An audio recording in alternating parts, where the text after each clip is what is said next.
problem, you see, John, is that in 2020, we entered a great experiment, something that the left had been calling for, but was so absurd for years that no one took it seriously. And by that I mean they were clamoring for early voting that has already taken place. So it's sort of like calling a baseball game in the 6th inning rather than letting somebody come back in the 9th inning.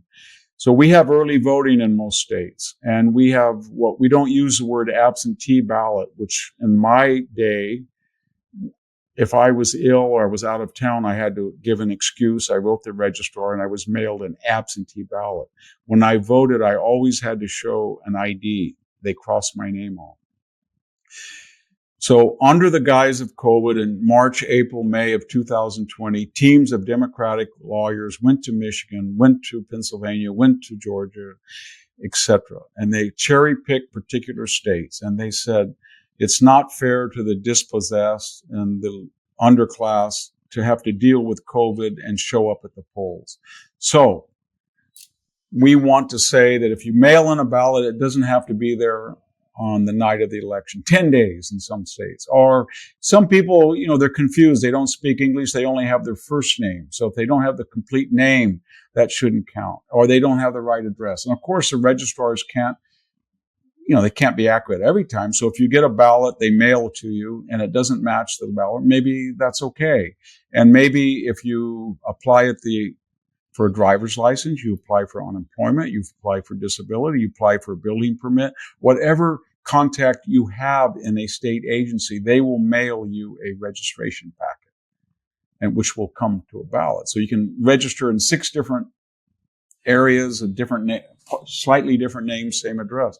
So my point is that when they did all of this, suddenly election day in these states was only 30% of the electorate participated. 70% had either voted early or through mail ballot, which was highly irregular. But then when you looked at the rejection rate by states, it was no longer the 4 to 6% of ballots that were rejected. It dropped precipitously to 0.3, 0.2, 0.4. So with double the ballots swarming these registrars, and then they were not authenticating them at the same rate they had done in the past, people got very skeptical.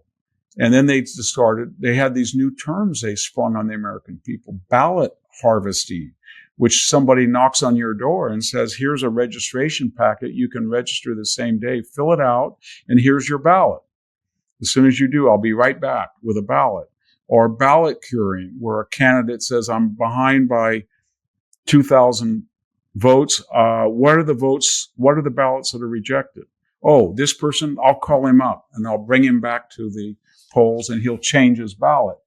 All of that was new. And so that created deep levels of skepticism, especially when the ballots came in very, very late. And then people would be watching television and Trump had this big lead.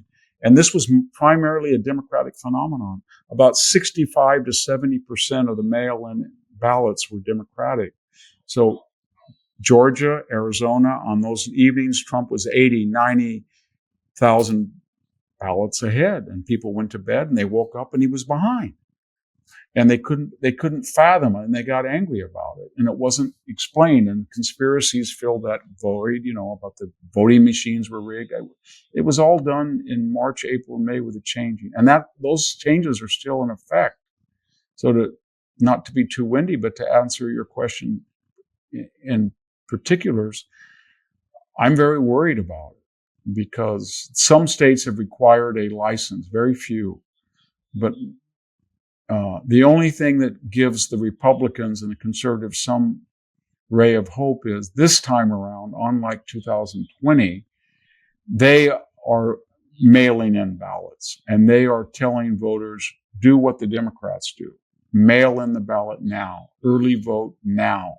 And when you look at swing states like Pennsylvania, there's actually been more mailed in ballots from the Republican side than the Democratic side. And when you look at overall registration, in most of the swing states, the number of Republicans is much greater and the number of Democrats is much smaller than the 2020 election in relative terms.